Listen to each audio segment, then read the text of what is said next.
Hello here. This is Marie-Lise Sepper. I'm your moderator. I'm very happy to welcome you in this workshop. We will be discussing men sharing the burden of professional care work.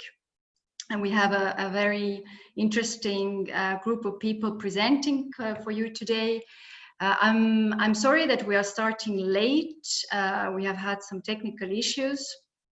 I hope, let's keep our fingers crossed that we won't have again this issue of meeting just abruptly being ended by someone or something.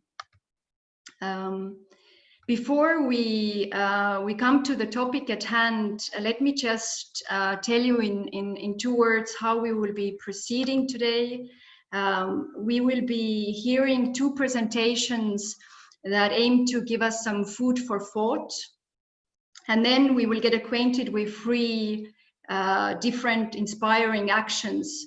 And only then I invite you to discuss and ask your questions to the presenters. I would also like to ask you to not write your questions into the chat. If you know, chat is something that you can open by clicking on the icon below your screen chat, but instead, when I open the floor for the discussions, you could just put your name down in the chat, and I know that you would be wanting to make your comment or ask a question. Okay, and without any further ado, I would like to present our first speaker, who is Alexa Delfino, who has a PhD in economics from the London School of Economics. She very freshly just has started in the Department of Economics at Bocconi University as assistant professor. And among her research interest is the interplay between gender norms, institutions, and identity in affecting career choices and labor market outcomes. And today's presentation has a title, Why Don't Men Enter into Social Work? Evidence from a Nationwide Field Experiment. And it will discuss an interesting hiring design tested in UK. And she will be sharing her slides now with you. And I need to have the permission to share my screen. Okay, let's... So if you can make me co-host.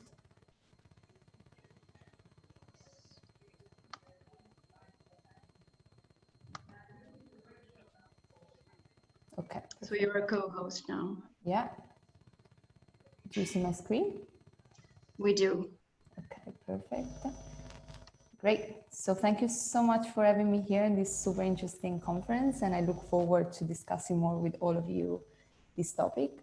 So what I'm gonna present today is a bit about this project that took a long time to complete during my PhD. And that's it, and it starts from the realization that I'm sure all of you have, that policymakers and academics alike have shown a long-standing interest in the barriers to women's entry into male-dominated jobs, especially on the right tail of the skills distribution. And if you put in Google any combination of the words girls and coding, you'll find an organization in this space. But yet there's been more limited attention to men's entry into female-dominated jobs. But I believe this topic is important, not only for matters of equity and efficiency of labor markets, but also for recent trends in labor markets everywhere in the world. For instance, men have been losing their jobs, especially on the left tail of the skills distribution, which has been partly reflected in a declining labor force participation by men. Here I'm showing in the US, but also in the UK has been quite similar. At the same time, the demand for female-dominated jobs, such as healthcare, social work, or education, has been growing, and is expected to grow even more in the future. And indeed, if I look at major occupational categories in the US, here in this graph, I'm showing on the x-axis the expected change in employment between 2018 and 2028, and on the y-axis, the current female share of workers. And you see that there's a positive relationship between these two variables. So those occupations that are expected to grow the most are also the ones that have a higher female share currently. And also, if you focus your attention on the top right corner of this graph, then you see that those occupations expected to grow the most are all in healthcare, personal care, community and social services. And so if you consider these trends, it's quite surprising that the share of men in these so-called pink-collar jobs that tend to have a majority of female workers has been low and almost constant since the 70s. So as an economist, then I was trying to answer the question, why don't men enter into female-dominated jobs? And you immediately think about demand and supply factors. On the demand side, you might think that employers might discriminate men in this type of occupations. Maybe because they prefer, or their customers prefer seeing women working here, or maybe because employers have just incorrect or uncertain expectations on how well men are gonna perform in these jobs. But you can imagine that similar forces, so preferences and also beliefs about productivity, can also affect men's entry directly. So on the supply side, the men might not spontaneously want to apply for jobs that are traditionally done by women, because maybe they don't like working with a majority of women, or maybe because, again, they have more uncertainty or even incorrect expectations of how well they can do on the job. So I decided in this project to focus on the supply side, mainly basing myself on anecdotal evidence. Because how can we see the demand side? Well, we can look, for instance, how employers try to attract new employees to their jobs. And for instance, here is how a nursing ad would look like in the 70s. And here is an example of a nursing ad that we see around today. And you see that it seems though that employers are trying to attract men in these type of jobs, at least some employers. And so in this project, what I decided to do is to focus on the supply. So to focus on the reasons why men might not be applying for female-dominated jobs. So only on one side of the market. And I'm gonna try and look at two different aspects, just the ones that I mentioned before. Whether they have a taste for working with people of their own gender, and so being reminded of the female composition of these jobs actually discourage their applications, or if it's more a matter of expectations of how good you can be on the job and how well you can succeed in the work environment.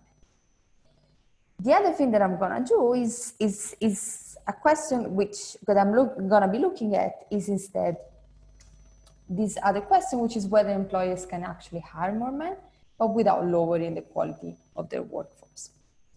And so what I'm gonna do is I'm not gonna only be looking at applicants, but also who gets hired and how they're gonna perform on the job, to try and provide some evidence exactly on this issue of, is it really good for employers to try and attract more men?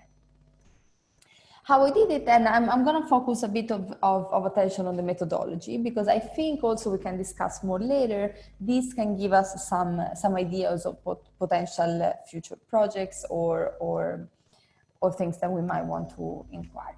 So I conducted a recruitment experiment across the UK in social work. And what I did is to test different versions of recruitment emails that the employer was sending to potential applicants. And the different versions are basically a combination of two things. One is the photograph that could be of a male or a female worker. And the second element of the email that I changed was whether the employer was telling potential applicants about how previous workers did in the job. And this was to try and get exactly on how to change their beliefs and how to change their expectations about their success on the job. So I combined these two different manipulations in emails.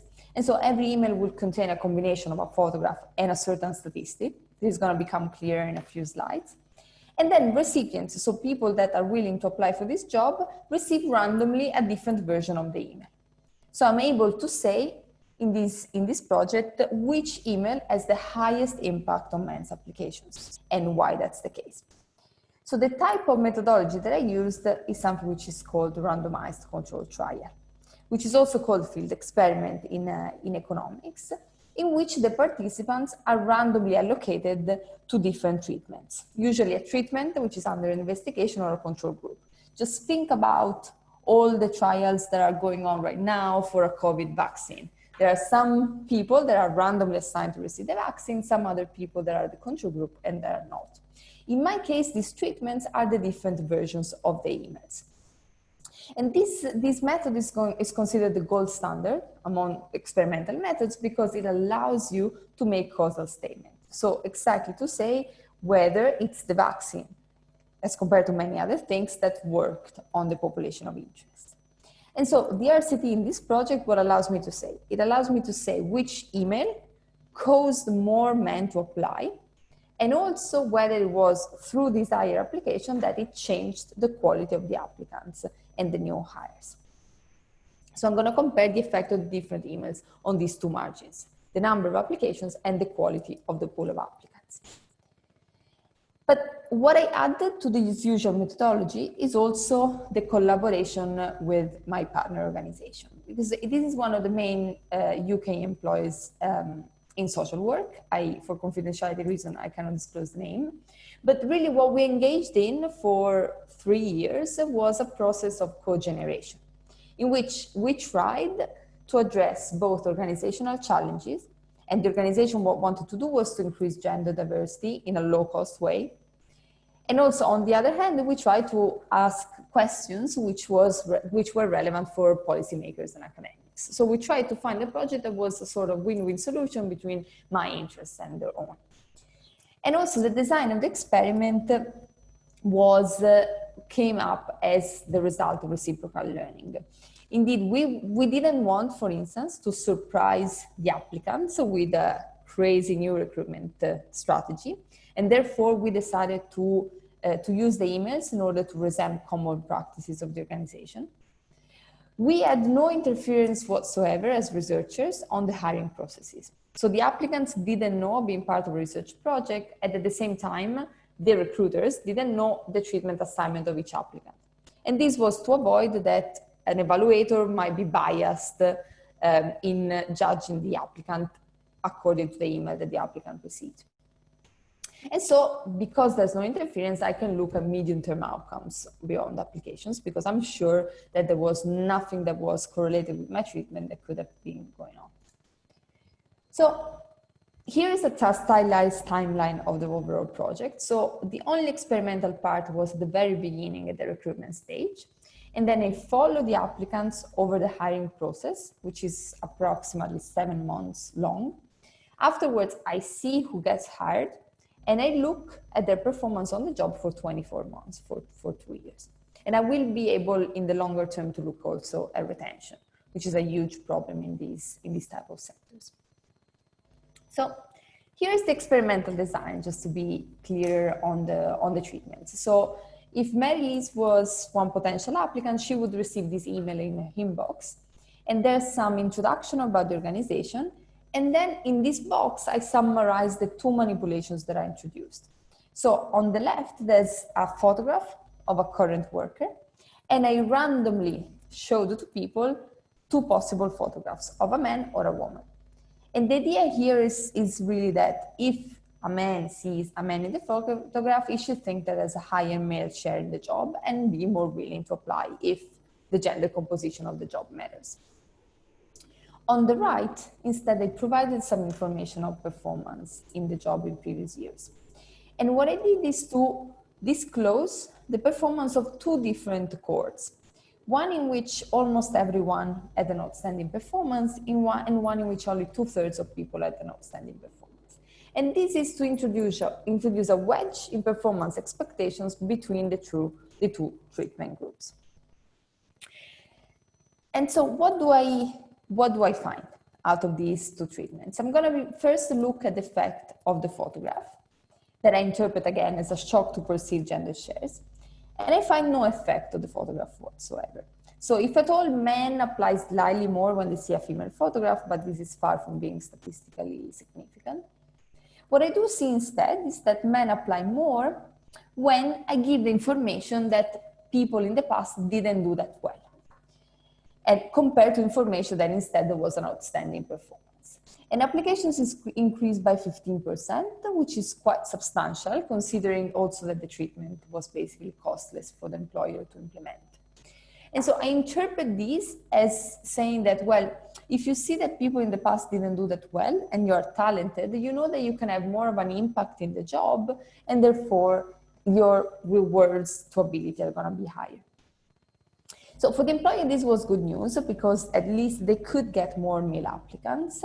But at the end of the day, what matters also is, are these good applicants, or are we decreasing the quality of the applicants by increasing their applications?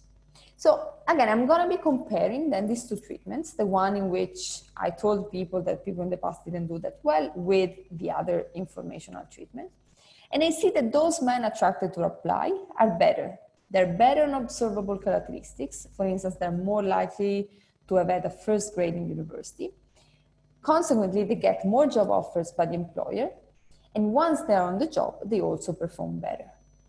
And so this simultaneously increasing the number of applications and also increasing the quality of the applicants pool is telling me that at baseline, the men that select into social work are not that talented. And actually attracting more men to apply improves their selection. So the results so far, I mean, this is a very quick overview of the results, but suggests that this type of low-cost tools, for instance, simply giving information, can attract more talented men into these female-dominated jobs that are growing. But a natural question that you might have is whether there is a trade-off between men's entry and women's exit. So luckily, I can also look at women in my experiment because they also received the same exact email treatment. And what I find is the following, that women are discouraged to apply when they see a male photograph. So thinking that there's a higher male share in the job discourages women's applications. But for the employer, at the end of the day, this was a good outcome because those fewer women that still apply despite seeing the male photograph are more likely to accept the job, and they also perform better once they are on the job. So for the employer, at least, it seemed that attracting more men is the sort of free lunch because it improves the selection of men, it manages to attract more men, and also it improves the selection of women. It gets fewer female applicants, but those fewer applicants are better. But then just to conclude with some food for thought, so my results then seems to suggest that attracting more men into social work, at least in the UK, can improve not only the diversity, but also potentially the overall quality of the workforce through an increase in the quality of men and also an increase in the quality of women. But of course, the net effect, if we think about the economy overall, is ambiguous. And it also depends on what happens to those women that stop applying to social work because they are discouraged by men's presence. And so whether, and another question that I would love to have your thoughts on, I don't have data on these, is also whether once on the job, there's a sort of dark side of diversity. And so whether there are conflictual relationship between the more men who are attracted to the job with the women that are already there. A second message, I think, from this project is also that expectations potentially of your potential success in this job, especially if you are a historical minority, in this case are men, might matter more than the usual barriers that we think about, which is, for instance, the gender composition. And this I would be very interested to hear then Daniel's talk later on. Can we act on men's expectations early on? So for instance, during school, can we kind of like change them in a more persistent way throughout their life cycle and not only as a one-shot intervention like I did? And finally, like I think a very relevant topic, especially from my reading of articles and newspapers in the US context, is also about social stigma and whether this is an important factor in men's entry in this type of occupations. I do not address it directly. So the photograph intervention that I do is mainly addressing internalized social stigma. So whether you feel bad about selecting these jobs, and it's not really addressing what your peers think about you if you enter into social work. But I think there's a lot more to do in these, especially in thinking about whether men's perception of social stigma is exaggerated. Do they think like too badly about what their peers would think about them, and actually things are way smoother than they were about.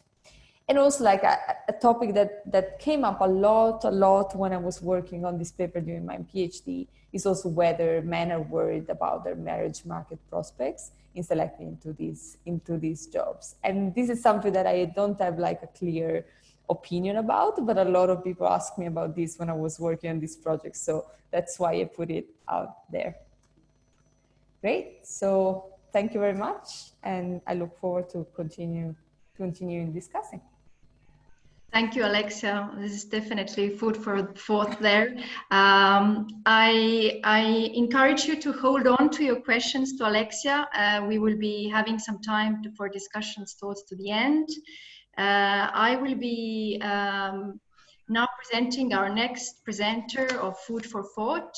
She's Blandine Mollard, who works at the European Institute for Gender Equality in Vilnius, in our neighboring Baltic country. Her work has focused on developing the measurement of violence against women in the context of European Gender Equality Index. And presently she's working on linking gender inequalities in care with inequalities on the labor market. And today she will be giving us a short introduction to some of EGA's research on gender segregation in care sector. And she will be also presenting some of the ideas why care work is so gendered and whether policy can do something about that. So Blandine, I give the floor over to you. I will make you our co-host so you could share your slides. Thank you so much. Great. So good afternoon, everyone. This is really, I'm very delighted to be with you this afternoon and to discuss this very interesting topic. I've learned a lot already from Alexia's presentation. I think this is really a fascinating topic, gender segregation on the labor market. It sounds very dry and very boring, but I think this is quite illuminating, because when you speak with your friends, when you go on the street, something I haven't done in 10 days due to self-isolation, but you get a sense that there is more and more freedom around gender roles, that you have more leeway in terms of what kind of person you want to be.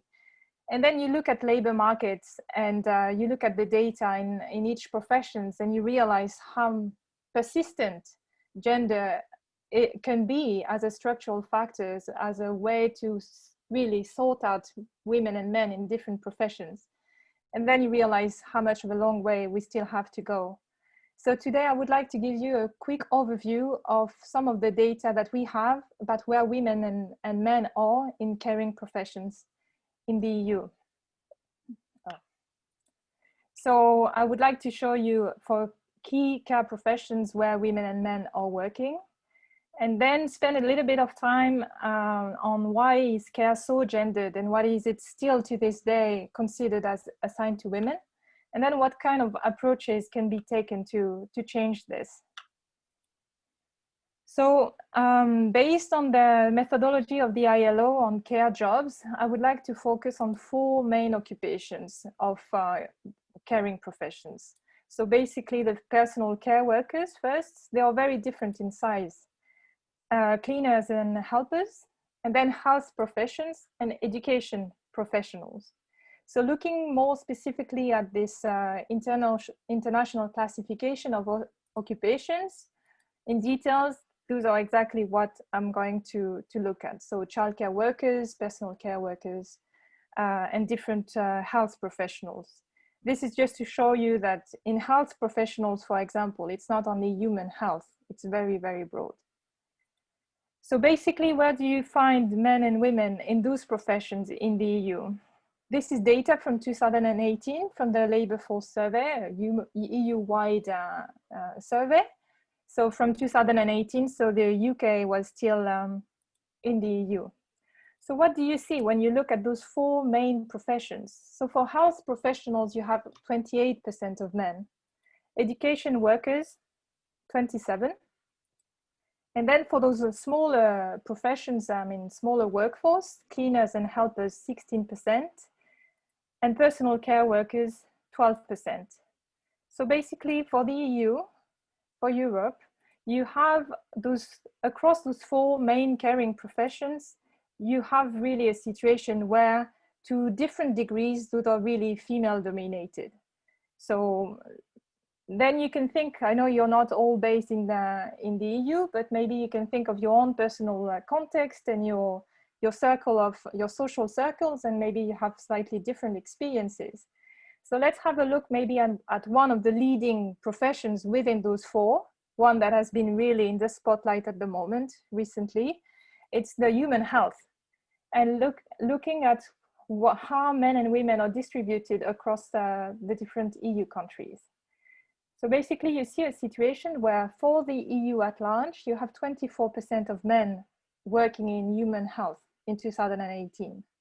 And this ranges from 46 in Malta to 12% in Latvia. But it's not as diverse as you could think, because you have 18 countries here on the left, on the right side, for which in human health, less than 1 worker in 4 is actually a man. So 18 countries for which the majority of workers in human health are women. So then, of course, human health in itself is a really broad sector, and it's likely to be affected by gender segregation in various ways. In a vertical way, of course, the phenomenon of women being kept out of managerial position and top positions, but also horizontal segregation. So looking at the, anyway, we can keep the music down a bit now. Anyway, so human health in itself is quite diverse in terms of the different professions, and the share of women and men. Marilise, do you also hear this second workshop? I don't. 1 second. Do you hear some disturbing noise coming from me? Because It's another workshop going on. So let me check if it's just my own thing.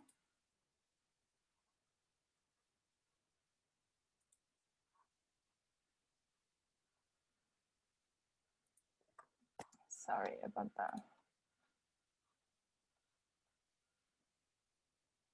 Kui see on ainult üks inimene, siis see on tema.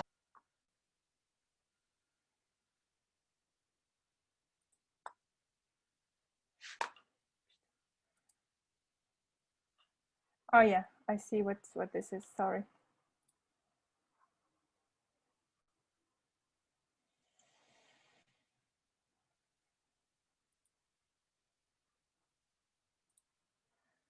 Thank you. Sorry about that. I was following the conference earlier, so it started again. So basically, I was focusing on human health and saying that in itself, it's a sector that is also very diverse in terms of the share of women and men in the different specific professions of human health. So if you look specifically at the different segments of this sector, you have nursing and midwifery, for example, with hardly no surprise, it's a very low share of men, only 12% at the EU level. Paramedical practitioners, it's 25%, and medical doctors, it's 47% of men in all workers. As a reminder, the total share of men in human health professional is 24%. So it's showing you that actually this sort of average share masks a lot of different realities when you look at different occupations. So you can say that medical doctors is the only category of professionals which is more or less gender balanced. And it's also really, it shows you that the share of men is the highest in the professions which is the best compensated and the one who is giving better social status in terms of health professions in the EU. So why basically is this is care so gendered and still to this day so often assigned to women, expected from women? And so I'm sure this is something you're very, very familiar with, but it comes down to this classical vision of the economy where we understand labor as being productive only when it leads to goods and services being exchanged for money. If it's done for free or if it's consumed yourself, then it's not really considered productive. And from this realization, even though care for human life is absolutely essential and necessary, even for such goods and services to be produced and exchanged, care is still often considered as something unproductive, something with no economic value attached to it. And of course, feminist economists have pointed that this creates a hierarchy and dichotomy where men are usually associated with production, with paid work, with public spaces where their activities take them, that are done in a very visible manner. And women are associated with reproduction, reproductive work, unpaid work, and private spaces as a result, which lead to this work being often very invisible and confined to the private sphere. So I think this is also where this enduring association of care and unpaid work, or very low paid work, comes from. And it leads to this day to this very low social and financial recognition of care work. And so from this point of view, the law share the underrepresentation of men in caring professions is both the cause and the consequences of this low recognition of care work.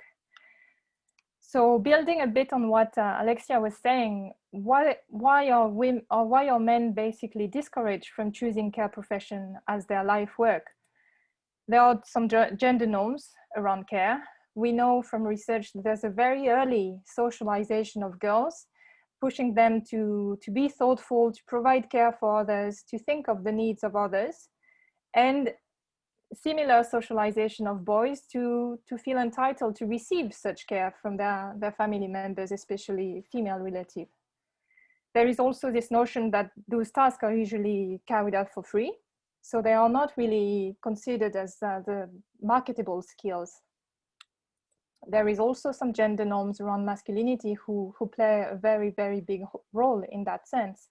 Just to name a few, the expectation that men should be in a breadwinning position, the sole provider for the family, is still so strong that a lot of men and boys growing up with the notion that the way that they should care for others, for their families, to provide financially for them.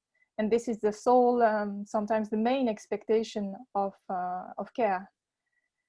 Of course, the importance of social status and the focus on rational thinking and scientific thinking over other human traits, over other skills.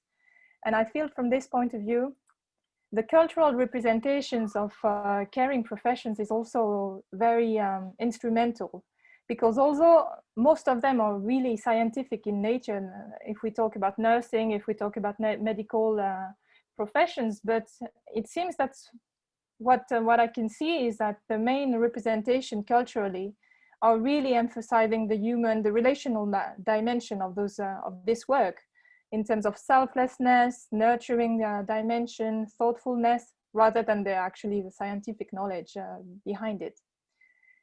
And also another key set of obstacles for men to choose caring professions is evidently the low recognition of economic recognition of this work. Most of the caring professions, at least in Europe, are often employed by the public sector, which has seen major cutback in public spending due to austerity measures in particular. So you have stagnating wages, very low wages, limited training opportunities, low career advancement, and very often you have very poor working conditions. Of course, this varies according to the level of seniority, the different professions, but in general, you have a lot of part-time work, temporary contracts, atypical work hours, and some concerning occupational health issues, from burnout to mental health issues, physical injury, and these days the very real risk of COVID-19 infection. So those are the aspects that I wanted to highlight. And I've come across this work recently when I was working on this German presidency report on unpaid care. I think it was a good summary of what we just talked about, that the fact that care is socially constructed as feminine, and the fact that despite that caring is sometimes idealized and valorized itself, to be a carer is to be materially and symbolically subordinated. And this is something that I think goes a long way in the fact that caring professions are often marginalized as a solid and valid career option for many men. So very quickly, I just want to highlight a few characteristics of some of the caring professions that I've showed earlier, the one where men are the most underrepresented, to highlight this economic, low economic valorization of this profession. So basically in blue, you have the childcare workers, teachers' aides, personal care workers in yellow, domestic cleaners here, and this is the total employment. So across this selected characteristic, you can see how the three professions really depart from the general employed population. So you can see in here that's, for example, native workers. In the employed population, most workers are from the country where they work. But this is much less the case for domestic cleaners and helpers. Same evidently for foreign-born workers. They really dominate the sector of domestic cleaners compared to the general employed population. When it comes to the share of part-time work, this is something that affects only one worker, one employed person in 5 in the EU. But this is the case for almost really the majority of domestic cleaner and a sizable portion of childcare workers and personal care workers. In terms of pay, where those workers are distributed across the pay scale, it's also quite illustrative because when you look at the 2 lowest monthly pay deciles, well, it only affects really 1 in 5 workers in general, but most of the domestic cleaners will find themselves here, and also quite a large share of those 2 other professions. And they would be completely marginalized, almost absent from the highest paid deciles on the labor market. So basically what is being done to change this, and this I would really support what Alexia was saying earlier. In general, I find that gender segregation is quite a neglected aspect of gender equality policy. It's a very difficult aspect to tackle. It's very overarching, so sometimes it's neglected. And when it's not, it's mainly to focus on bringing more women into STEM, which is logical when we see that masculinity is the dominant norm. So it's much more socially acceptable for women to be interested in typically masculine professions rather than the other way around. So you see very few policy initiatives, at least at the public policy level, in trying to change this situation. And it's also illustrative of the general disinvestment of public policy of care, which might be changing now with COVID-19. You see a bit of a realization of how essential good functioning care sector can be and how poorly valued it has been up to now. Of course, we don't know how durable this realization will be, if it's going to be very temporary.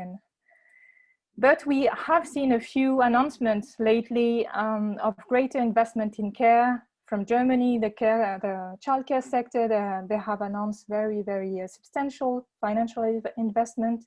In France, they have also announced some very substantial salary increases for care workers, concentrated on hospital health workers, not across the sector entirely. So you hear some things that are going in the right direction in terms of bringing more value to care as a whole. What could be done? So much more could be done. As I said, to me, it's quite a neglected aspect of gender equality policies. I think increasing salary benefits and career progression would go a long way, promoting decent working conditions and economic independence. And I think this is really needed regardless of any sort of ambition to bring more men on board. This is really something that all care workers should receive, because the sort of level of pay and social recognition has been really appalling to this day. So, but to be honest, this is also one of the few sort of strategies that you see in policy analysis, increasing salaries to bring more men. Not because the women who work in those sectors also deserve to have economic independence and to be able to live off their wages. It's very often, sometimes you see those sort of instrumental and pragmatic statements. And finally, I would say to promote positive gender norms in which caring and care for others is a human trait. It's not feminine in essence, or it's not something that women should do solely. So thank you so much for your attention, and I look forward to the discussion. Thank you, Blandine. As earlier said, please hold on to your questions. You will have a chance to make comments and ask Blandine questions towards to the end. But next we turn to some inspiring action, and our first speaker is Daniel Holtermann, a sociologist, researcher and educator. Daniel is working at Dissens Institute for Education and Research in Berlin, Germany. And today he will be sharing about his most recent project, that is Boys in Care, Strengthening Boys to Pursue Care Occupations. The floor is yours, Daniel. I see that you are sharing already your slides. Yeah, I'm happily sharing what I know with you. I'm very happy to be here with you, and I have already so many remarks that I really need to focus what I actually wanted to say. I'm very thankful that this conference could happen, even though COVID is running in our world. And I would like to thank Alexia and Blandine for your speeches. I tried to do it a little more practical, but I could say yes, yes, yes, and yes. What you're pointing out to a lot of things, except for the marriage market thing, Alexia, in vocational terms, that doesn't work. Actually, it was tested here in Germany in the Boys' Day. There were some high schools promoting like the marriage thing, that as a boy in care professions you can have like more women. In general terms, I wouldn't ever do it, and it's not a good idea either to make advertisement with it. So it doesn't work, and the boys actually they see through it. So not a good idea. And I just, the other remark before I start with Boys in Care is I just recently wrote an article about the vocational orientation of boys in EHP, educational health and welfare professions, and I posted it on the chat. And the main findings were that actually in the group in Germany I was researching, it's 12 to 18-year-old boys. The main factors, positive factors, getting boys to care professional interest in care professions were the care professions of their parents. So if the parents have a care profession, that is really positively inspiring these boys.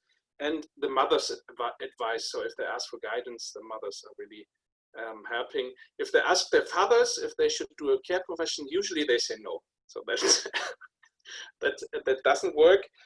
And in general, what I found out is that the more the fitting is of the hobbies and what they anyway do in daily life is to the care professions, the more probable they take a care profession.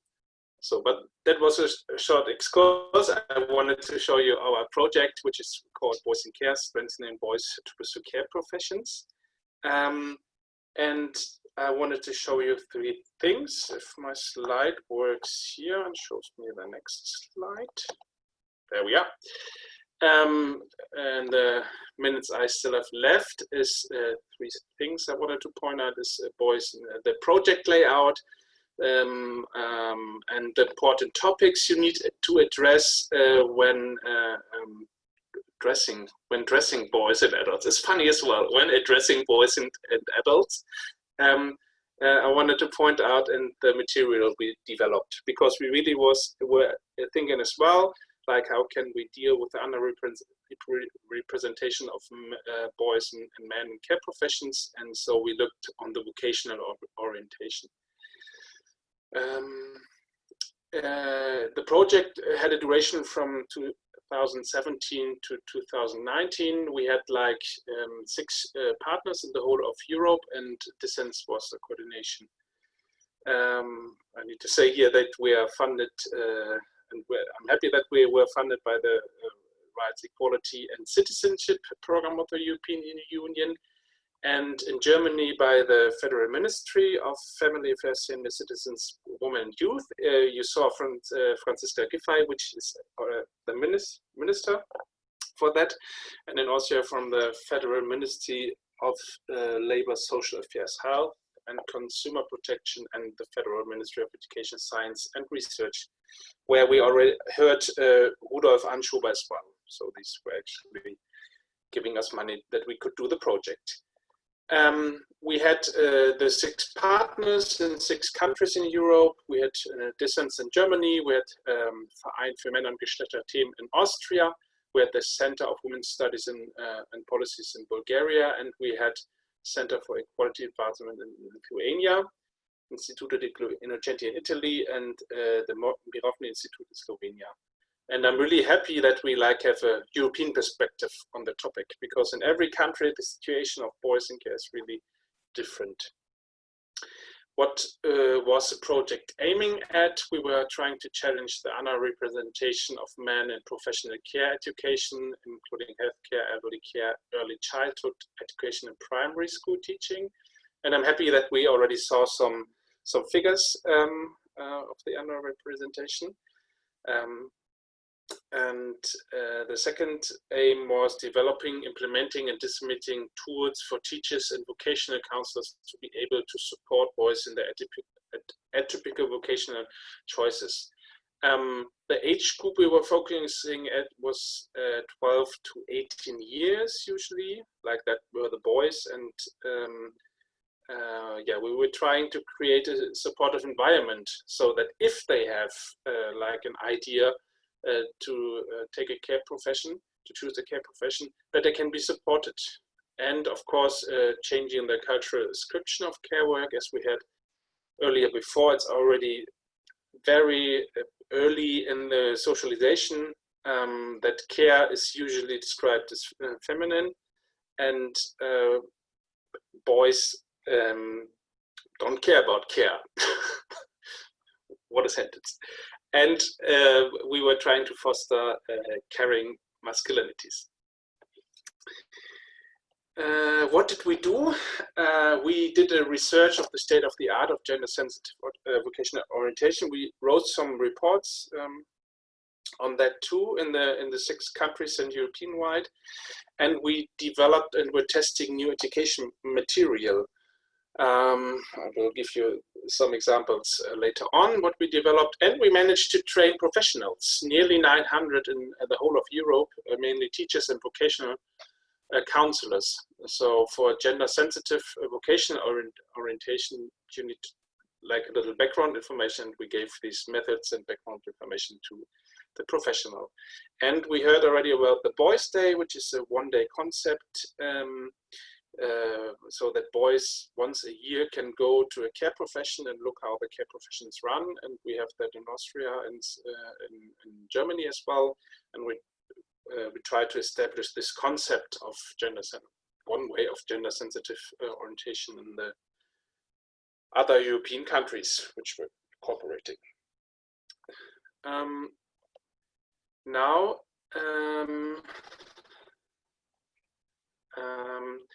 what was important when addressing boys? So we had like the 2 focus groups, 2 groups we were working with. It's like the boys and the teachers and vocational counselors, and we were testing and developing these new methods. And through working with boys, we found out it's really important to talk about gender and masculinity, to make the young people aware of masculinity, the man box, And once you see, okay, there's a certain structure of masculinity and certain norms which are expected of you, you can go on to the topic of care. And it's very important to connect care to the daily life of the boys. What a method which really worked out in a lot of cases was that we were asking the young boys in what their parents are doing for them. So what are the actions your parents doing for you? And then we like had a lot of big posters full with a lot of actions the parents do for the boys, and that really astonished the boys. They didn't see it.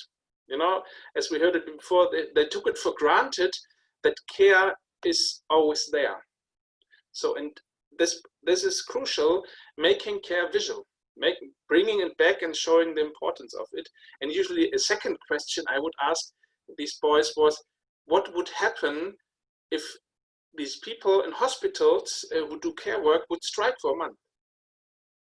And then they said, yeah, it just wouldn't run in the most cases. And then asked me, and why is it like this, that these people are having so poor work conditions and others get a lot of money? And I don't know, I usually took the example of football players.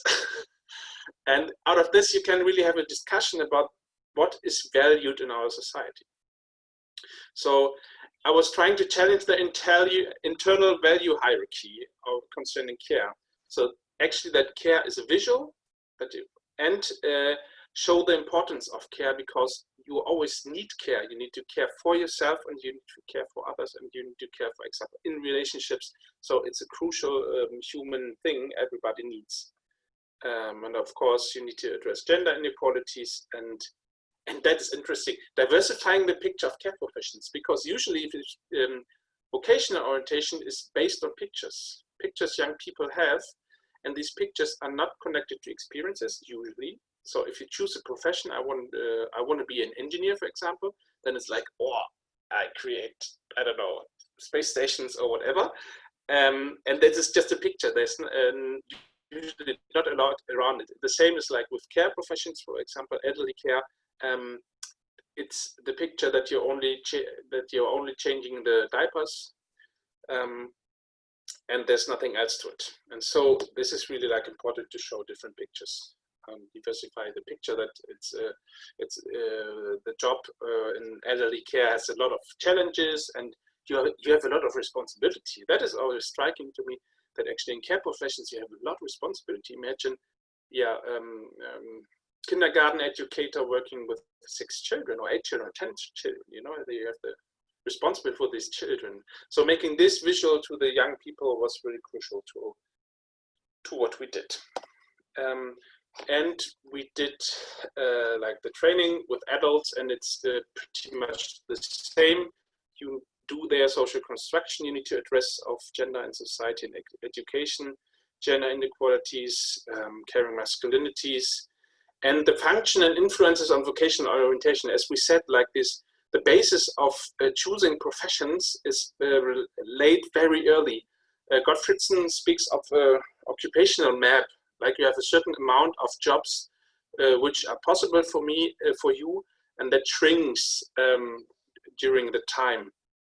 And it's totally gender biased. So if you, as a boy, like in 5 or 6 years, you have already like a possible frame of what professions can be possible, or what would possible, and that care is early sorted out in terms of boys, in the life of boys. So you need to make that, give the information to the adults, and very important, the awareness of their own stereotypes, because sometimes vocational counselors don't think about that actually boys can do care professions, and they don't like provide the support, or don't even have the idea that it's possible.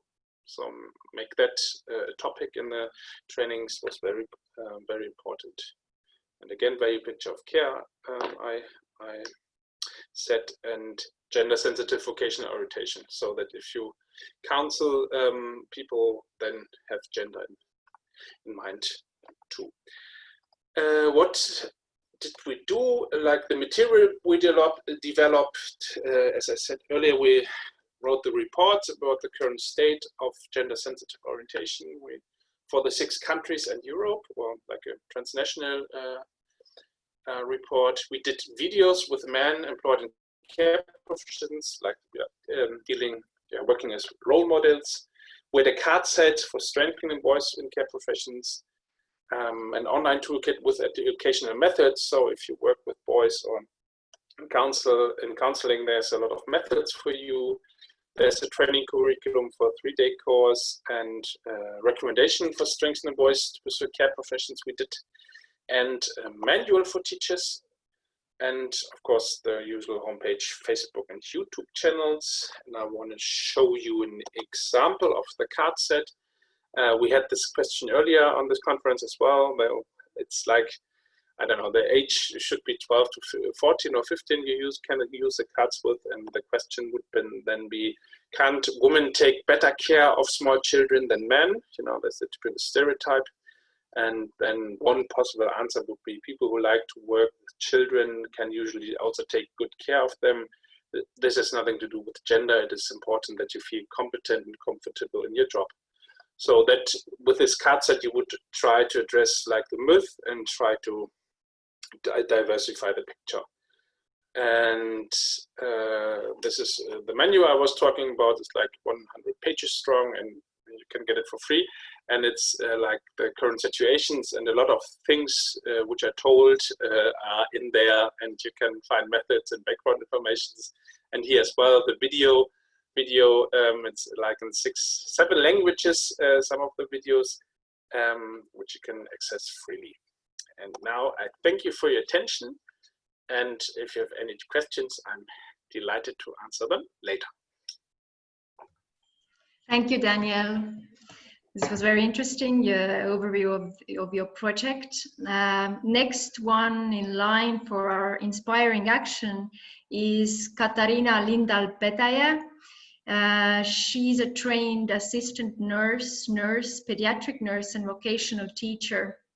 Katarina has worked in adult education and youth education, has been a principal of a high school, and now, since 2012, she's a business manager for the Health and Social Care College in Kronoberg, Sweden.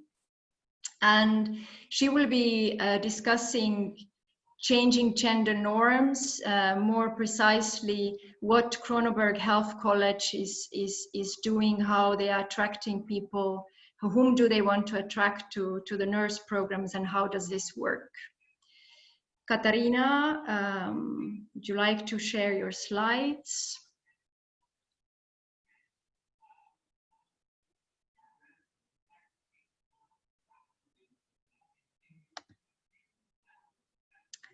Katarina, can you hear me?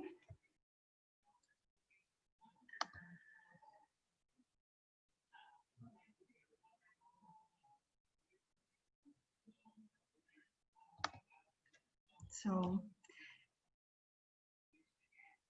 I'm asking Katarina to unmute. Is this working? There you go. Mute myself. Yes, thank you. Now we'll see if I can share my screen also. Is that correct? Or that's the green button on the bottom of your screen, share screen. Yeah. Right now we don't see your slides yet. Okay, let's see. I'm doing that, but then I have to go to another. Let me see. It's not working actually.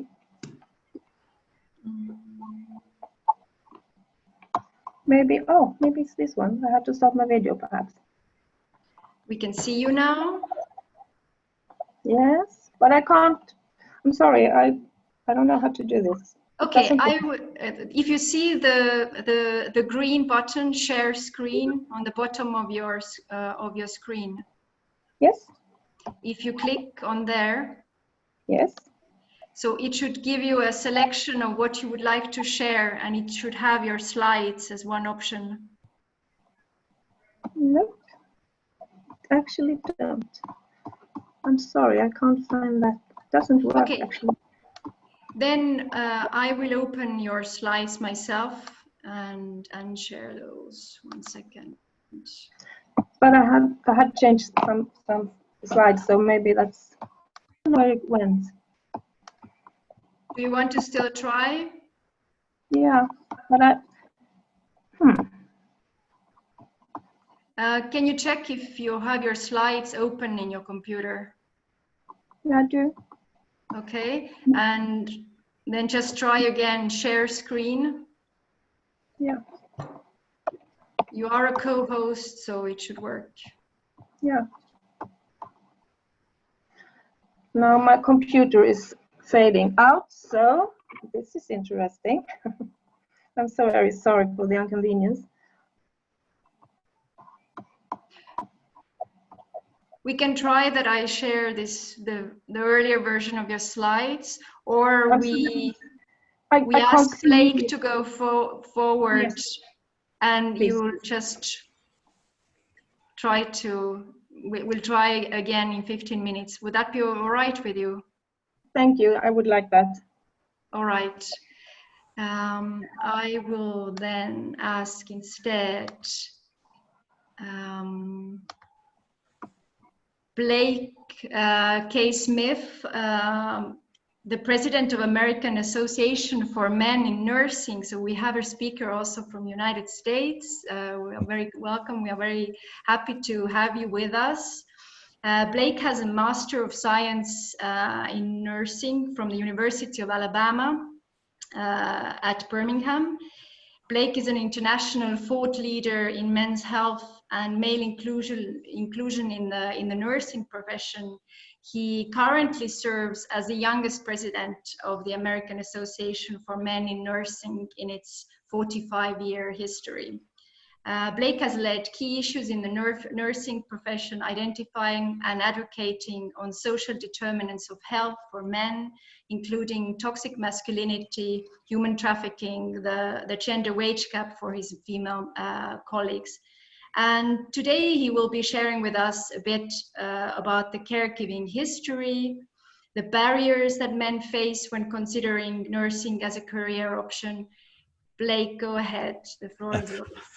Well, thank you so much. It's such an honor and privilege to be with all of you. Coming from the morning, if you've been seeing, I've been drinking my coffee compared to many of you who are getting ready for dinner or supper.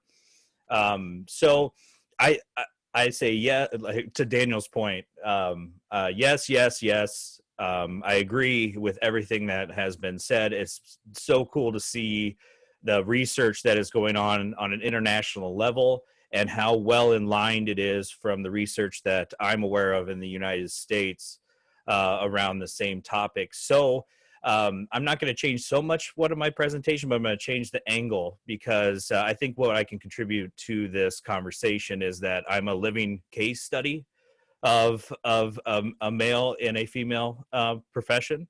And so what I really want to talk about is how did we get here? Why is society the way it is? And what are the barriers and what can we do about it? From the work that AMN members have been doing and their research. So if we start from the beginning, when did nursing actually come about from a historical perspective? Well, caregiving has been going on since the beginning of time. It's been really more of the family unit of at-home care and that caregiving. But actually the first school in nursing was implemented in India in about 250 BC. And it's kind of the backwards compared to what we see in the modernization today is that men were only accepted into this nursing school because they were thought to be the only pure individuals to do the caregiving. And subsequently, around the same time, as you can see some of these pictures on these slides, Nosocomi. So if many of you may be or may not be familiar, when you hear Nosocomi infections or hospital-acquired infections, that actually comes from this term. And these were individuals in the Roman Empire that actually cared for the sick. and would be considered that nursing role within society that was outside of the home and those caring for their loved ones at home. And again, these were all men. If you fast forward to around the Middle Ages or the Dark Ages, you can see this symbol here, and it's something that many of us, especially in the United States, are very familiar with, and that's the Red Cross. And they help in many ways in the public domain, but it actually first came from the Order of Chameleons around the 1400s, and their work for those who were sick. And again, this order was all of men. So you could see where society was historically, and where things began to completely kind of move in a different direction was around in the U.S., and this from a U.S. perspective, that around the Civil War times, the U.S. Civil War times, a lot of the men were asked to fight. And so to care for the wounded and the volume of wounded, females were asked to come to the aid and do the caregiving for those who were injured. And that's where an individual came to prominence and has done so much for the nursing profession, and that is Florence Nightingale. And so with Florence Nightingale and her theory of nursing that was implemented around this time, this is really where the traditional roles of nursing that we see today started to take place. So what is what our researchers, Chad O'Lynn, Gene Tranberger, Jason Mott, Bonnie Schmidt, and Brent McWilliams being a few of them who've done most of the work in this area in the nursing profession and research. They call it the Nightingale modernization of nursing. And so that definition of caring was really defined around female stereotypes, and Nightingale really saw caring, that nurturing aspect, to be a feminine through a feminine stereotype lens of using feminine language, healing, touch, that nurturing aspect in society. And at this time, when healthcare was looked at, it was looked at in that same family model of hierarchy, where the physician or doctor was the father of that hierarchy, the nurse was the mother, and the patient was the child. And so that's how these roles came to be due to the societal view of what healthcare was during this time. So again, actions of kindness, empathetic, self-sacrificing, some of the things that have already been mentioned in this workshop today. But she also thought that men lack those skills and the personality to be able to be that motherly role within that family view. So, so the majority of research still to this day on caring is done from a female perspective and not from a male perspective. So successful caring still equals that touch or emotional expression, and it is more of an abstract feeling than it is a measurable objective of competence. And that's how research has been conducted. So with that being said,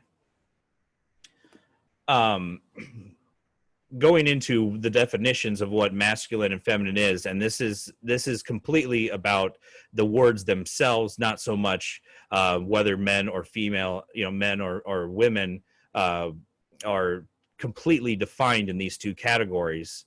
But these are some of the traits that we've seen that are associated with these words in modern times. So feminine of being nurturing, they're gentle, empathetic, showing compassion, and the masculine views of business-like of approach. There's a problem, I got to solve it.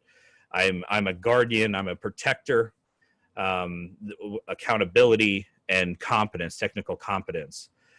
So those are the keys of society, and how does that each society, because each, U.S. is completely different than many other countries, but there's similarities between Western culture and other cultures of how society views these two and how it impacts the traditional roles between men and women in that society. And then through that lens, what roles are acceptable to enter as a profession. So if you keep masculinity and femininity in perspective and think about what is the difference between caring and caregiving, and these words are used interchangeably all the time, but they're way different. They're much different from each other. So caring is a human trait. Okay, I care for you. It is one of feeling. It has no substance in execution or anything. It's a feeling towards another individual. So it's not uniform, and it's very influenced by your social, cultural, and personal experience. What caregiving does is it's a task. It's an executable measure. I am caring for my mother who is bedbound. It's that action of service that you provide to someone else. So it can be measured through competencies, and caring for your loved one, that act itself without all the others is an actual measurable that is not influenced by social, cultural, or personal experience. It's an action. It's a verb. So the research that's being done and about these is we've got to separate these two a lot. And historically in our nursing colleges in the United States, we really focus on the caring abstract competency. We don't focus on the actual competency of caregiving. So it's very hard to measure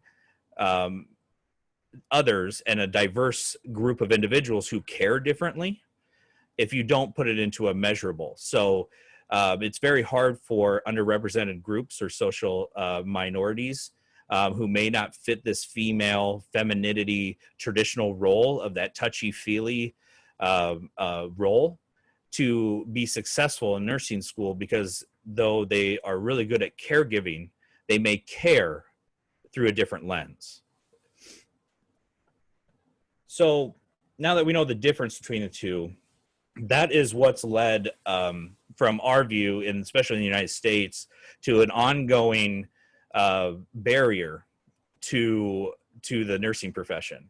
It is seen as a pink-collar job still to this day, but I will say since 1980 to compared to now, it is softening, because the new generations of millennials and Generation Z in the United States, there's much more blurred lines in those traditional roles. So you are seeing more men enter the profession at a much faster rate than say in the 1980s, 1970s, or previously. But some of the commonalities is that toxic masculinity aspect, where it's an alpha male, I'm better than you, this is a competition, that business, cutthroat, corporate type of vision of the role models in society that men see, that is not in line with what nursing is. So what I always say, what is true masculinity? And that's how I approach it. And true masculinity to me is being a guardian, being a protector, being one who provides and does something bigger than myself, and also then leaves a legacy. That is what, and set my family up to be in a better position when I'm gone.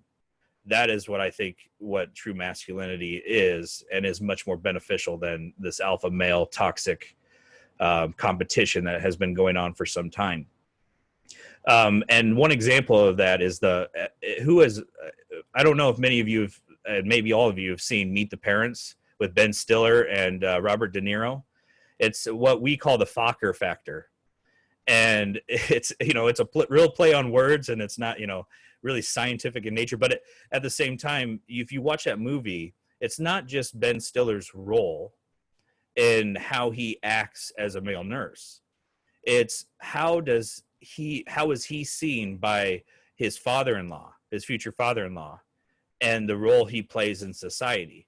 From an FBI or intelligence officer, he sees him as unequal. He sees him as not in a role of prominence. And that's really what leads to that of men seeing themselves not going into this profession because they want to see of equal status, like many other presenters have presented before. Another reason is lack of role models. I did not have a role model until a male role model until I was almost through my master's program. And that's not a bad, I had many great female mentors and they were absolutely amazing. But it's very hard to if you don't see yourself in someone else to continue to go forward. You have to really work at it to try to find your path to success. So more role models in the nursing profession would help tremendously. And then awareness of nursing as a profession. It continues to be where, and I will tell you my own story. When I wanted to go into nursing, or I didn't want to go nursing, I wanted to go healthcare, right? So being the alpha male of Swiss and German descent, I'm a third generation.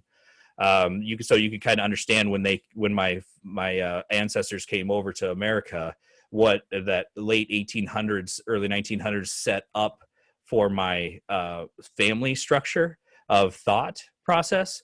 And so nursing was never on my radar. And the high school counselor, when I said I wanted to go into healthcare, did not even mention that nursing was an option. It was doctor, or it was physical therapist. It was something of that nature.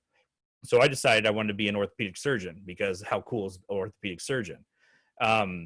And I went down that road. But what I realized, and because my family is in the medical profession, they started to open my eyes to the nursing profession because I did not know what it is. And society does not show nursing to what it actually is as well. We're usually the comic relief in a lot of sitcoms. Doctors are taking blood pressures, which never happens in real life. I've never seen a doctor take a blood pressure. And so those are the things that need to break down. So many men you're seeing in the US and other times, we're second degree nurses. So we went into another profession, found that we did not like that profession, and someone in our lives steered us to think about it and enter and research it ourselves once we became adults. So the whole practicality of talking about we need to do it sooner in schools, I cannot say absolutely. And we need to show what nursing actually is. And not through a lens of sitcoms and movies for that. So what do I tell people who come to me and ask about nursing? Well, and this is very through the lens of the United States. So there might be different circumstances in other countries based off of the healthcare system structure. But there's a huge return on investment, not only from a financial perspective, but also of filling the cup, I always say, of filling and having a rewarding career that you're doing something bigger than yourself. In the United States, nursing is pretty much a universal profession. We're integrated into every sector of our business and insurance and all of those. So if you don't like your area, you can use your nursing degree to go somewhere else and change. So, and then that relies to flexibility. Right now I work from home. I'm a nurse and I work from home, and supporting my frontline colleagues during this COVID epidemic. But I also can work 3 12-hour shifts, or I can work 9 to 5. I could work any of those to be at home with my family, which in traditional society is hard for men because you're supposed to go 9 to 5. You're never around. You don't get parental leave for your children. You have to use your own time off to do that. With nursing, you have that flexibility to be with your family much more. And that is something that, especially in the millennial generation, is something that they really, really want. So that's an option. Job security. I'll just leave it at that, especially in the times we're in right now. your services are always going to be needed. And I always joke about, if financial systems crash, you still have a skill set that could be provided to live, that people will need no matter what. And that's that care and your expertise.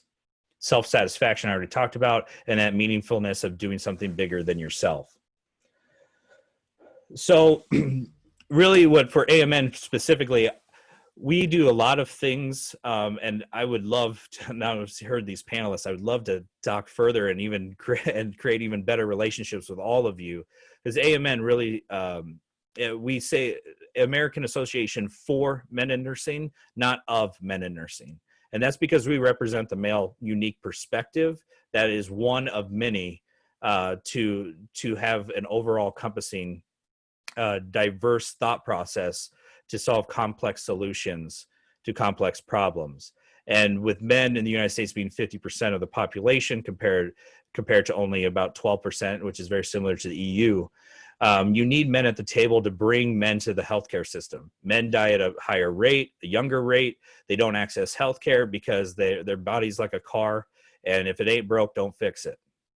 And that's what leads to these chronic illnesses and catching cancers later. And so people are dying sooner and impacting our society as a whole because of it. So I think as we need more role models in nursing as men, we need more nurses that are men to be role models to our men in the society, to access healthcare and take care of themselves and actually be there for their families, because that's how men access healthcare. Don't put it on them. Put it, if you're not around to take care of your family, that is what turns them on to healthcare, because I've got to be there to take care of my family. Then they can access healthcare. So with that said, please reach out to us. We have an international podcast that we do every other week. That is myself and another that we talk about these topics all the time, current events, but I will wait for questions, and I'm so glad to be here. Thank you again. Thank you, Blake, for the perspective from United States. We are really happy to have you. Unfortunately, meanwhile, we have lost Katarina. She notified me that she has some connection issues and she won't be able to make her presentation. So I will open the floor to discussion and to questions. There's not that many of us left online. We have altogether we are 9. So I just encourage you to let yourself known either through chat or by unmuting your microphone and asking your question, making your comments. And also the participants, of course, if you want to react to each other's presentations, you are very welcome to do that.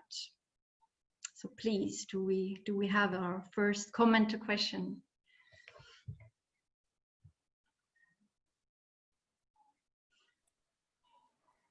So maybe I can go forward. This is more a question for Blake, because we've seen in research that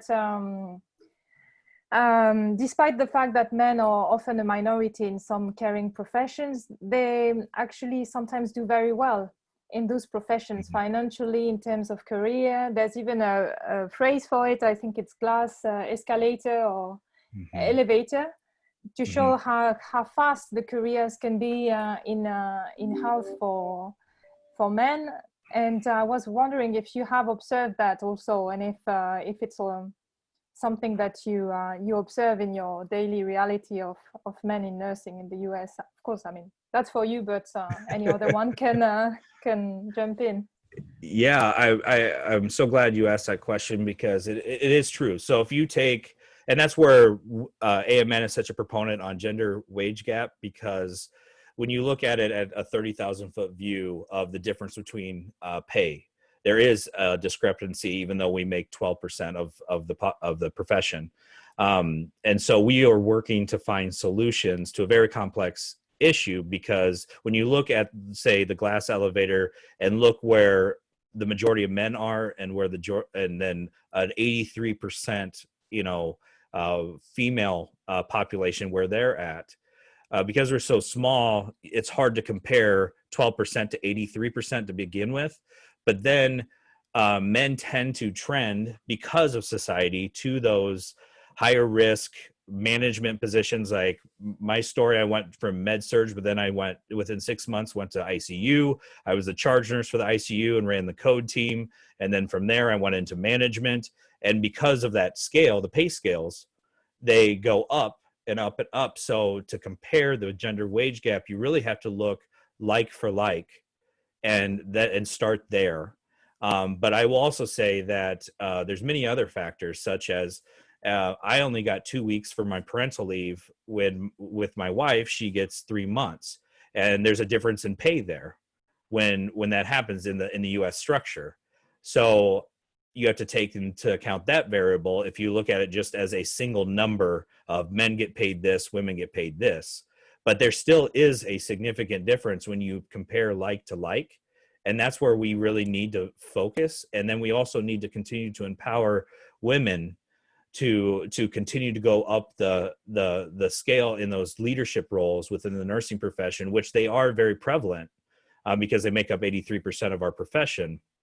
But because there's not as many men in the profession, there's a skew to the numbers because of the percentages as well.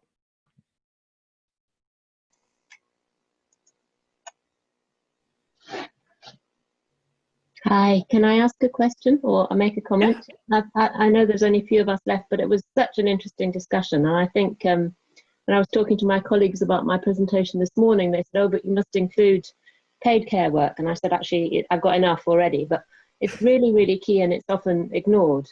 And I think, Daniel, your presentation about working with boys is also key, because we know that these kind of gendered stereotypes around boys and caring and crying start so incredibly young. Ramunda's just about to start a boyhood campaign as well, for exactly these kind of reasons, that need to discuss with boys about what caring means and not assume that they're not going to go into caring professions. I think, like you made that point as well. But there is that balance. It's quite tricky. So I was at a conference which UK organisation called, and what did they call themselves? Men in the Early Years. So they were trying to get more men into early years education. And it was an interesting discussion, but my reaction was, well, are these men going to take the jobs away from the women, which is Blandine, what you were also pointing out. So how do you get that balance? So women don't lose sometimes the only jobs that they can get, and that you revalue care, and that you get boys to start thinking about this from a very young age. So it's a very complex piece that I think it's great that so many people are now starting to do research and programming here, because it's really, really important. So it wasn't really a question, but yeah, I just wanted to say thank you and how interesting it's been to join you. Thank you for this. Would any of the presenters would like to comment or share their views on this? Daniel's contemplating. I couldn't agree with you more with those comments. And for and I think there was somewhat of a question in there in regards to, will women exit the profession due to more men? And I don't know the exact answer to that, because we haven't researched it enough. But if I took an anecdotal thought or premonition of what could happen, I think nursing is already a huge shortage. So we're looking everywhere for more, bringing a skill set, because it takes a unique skill set and character traits to be a nurse, because of the heavy burden and also the integrity and accountability that comes from being a nurse. As people look to you as a leader, no matter where you are on the hierarchy of nursing in your community. And so to me, we're not accessing 50% of our population to help with that shortage. And how do we, because we don't want just volume of men.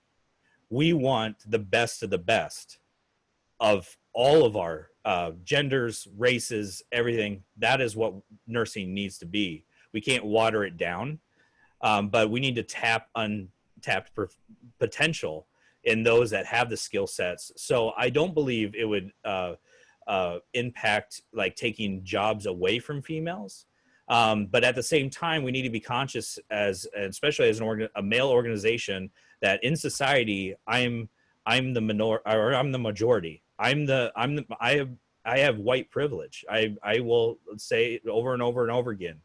And so it is my responsibility, even though I'm underrepresented in my profession, to really speak out and go beyond my profession and empower my female citizens to continue to break barriers in male-dominated professions.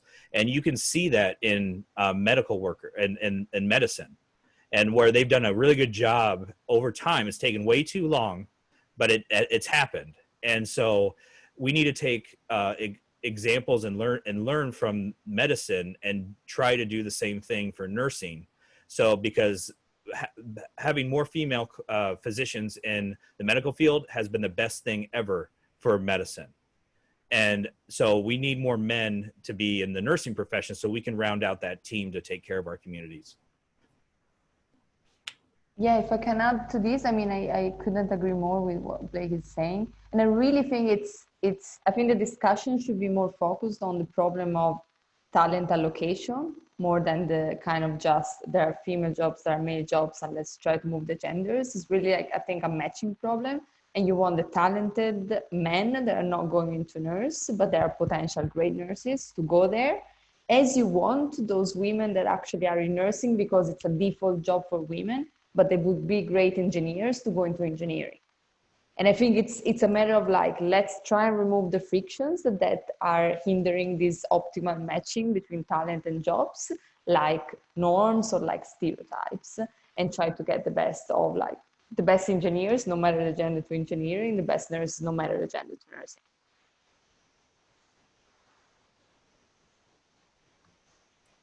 Can I ask another question? Go ahead. It's for Alexia, because I think you mentioned that regarding the picture that you were putting in the email, if it showed if it depicted a man or woman, it had similar effects. So both genders really welcome to see the picture of their own gender, right?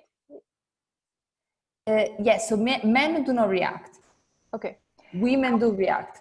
Yeah. I was a bit surprised because I thought that mainly like misogynistic views and gender biases can be found among both men and women. And I was expecting that women would also feel more attracted if they see a man depicted, because it shows that the profession has higher social status, and we know that women and men both value male managers more than women's manager. So were you a bit surprised by this finding, or were you expecting it? So I was a bit surprised of not seeing men reacting. I thought in like one way or another they would react. I think like the women's reaction, yeah, there's this channel for sure. There's also the channel of thinking, well, these employers clearly trying to target men. And especially if I'm already if I know, I mean, that my talent is not that high, then I feel like more insecure and I just do not stop applying.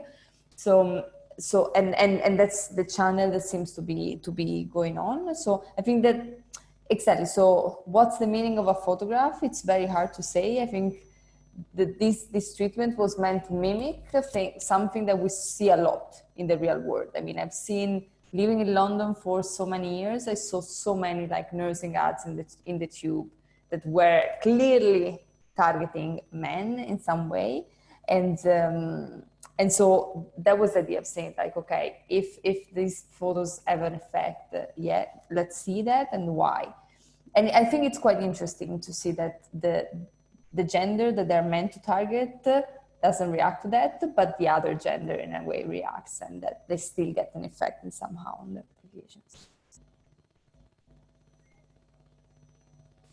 I have a question to all of you, or maybe it's particularly to Blandine, concerning the public policies. Or how do you feel? What is it that we are not doing? So we know what we have been doing for a couple of decades. There has been this effort to to start the research in this area, to acknowledge the gender segregation in the care sectors, to come forward with these different campaigns that Alexa just mentioned, and in view of the European countries, different initiatives. But what is it that we are not doing? Where should we take the discussion concerning public policies? Well, I think one aspect of gender equality policy, which is really disinvested, is trying to fight gender stereotypes in the media, in the public space in general. And this is not something that I see a lot of countries taking on and with ambitious goals. So this is a little bit of a neglected aspect. And the gender segregation as well is very neglected. As Alexia was saying, there are countless initiatives to try to bring more girls, more women in science. But the other side of that is, I don't know, maybe Daniel can give us his experience, but I have the impression that in terms of visibility, funding, availability of systems and mechanisms, it's really unequal in that sense. But I mean, it's logical if you consider that the norm is being an engineer. This is the most important thing you can do in life. Being in finance, of course, you're going to gear women in this direction. But again, if you don't tackle gender stereotypes, what we are finding, because we studied women in IT, is that very quickly, those women who studied IT, sometimes really at a great cost, personal cost, because it's not always a very welcoming environment, then they stay in the sector, but they become teachers. So in the end, they are coming back to those traditionally feminine professions, because some of those male-dominated sectors are actually quite hostile. And so I think tackling gender stereotypes is something that is very often overlooked. I know Daniel wants to come in. Can I just say something about the stereotypes briefly?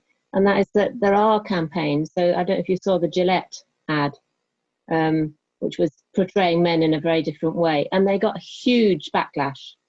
So there's also the hashtag unstereotype. Have a look at that. So the big companies are trying to do it, but it's really hard. And yeah, Daniel, sorry, I want to give you some time too.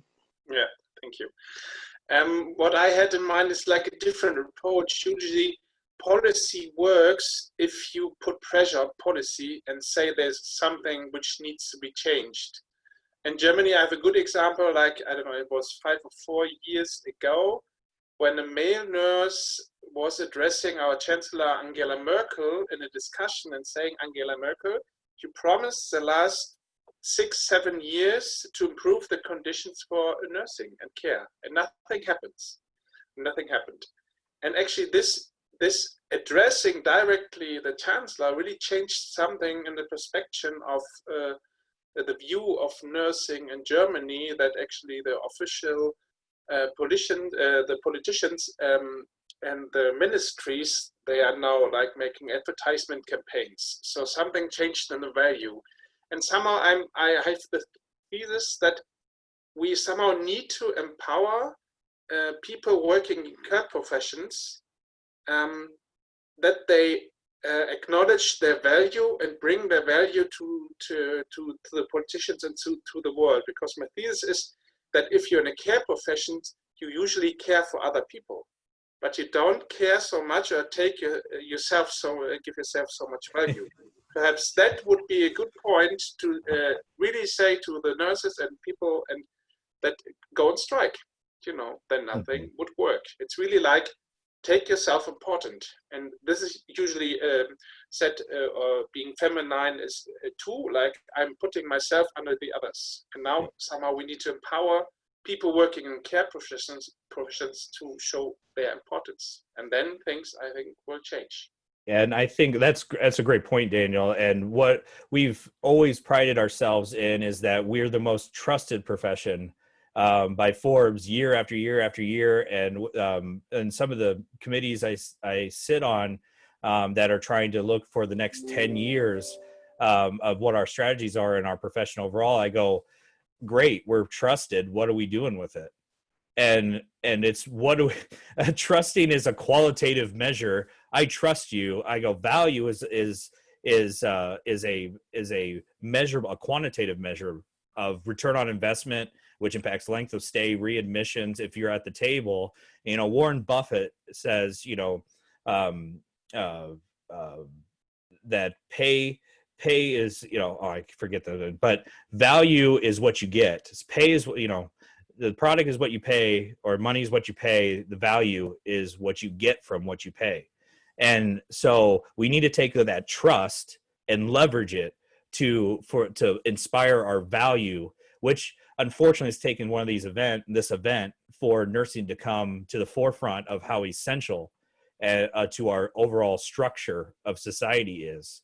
That I'm hoping that we seize this moment and we really help our value to not just advocate for others, but advocate for ourselves, so we can continue to further our impact and influence on our communities, because we are trusted and we are steady, we have integrity, we don't get into this, fight. It's about the well-being and doing something bigger than yourself. And I think if you have those values and characteristics, society would be better off if everybody went down that road. That would be great to I know. end World peace. our workshop. World peace. Yes. But we started off a little bit later, so if any of you would still like to come up with one more point or ask a colleague a question, then I think we should take this couple of minutes, if you don't mind. And also, we still have two participants in addition to the presenters, if one of you would like to ask something. I think that was rather a good note to end, actually, Blake. Otherwise, we could start another hour's discussion, I think. It was so interesting. Thank you very much. Thank you so much for participating. Okay, I understand that you're all okay with concluding here. I thank you all, Alexia, Daniel, Blandine, Blake. It has been wonderful to have you. Again, sorry for the technical issues at the start, but we made it work. It has been great to have you. Thanks for this discussion, and have a lovely rest of the evening, and for Blake, rest of the day. Thank you, everyone. Thank you. Thank you very Bye. much. Bye-bye.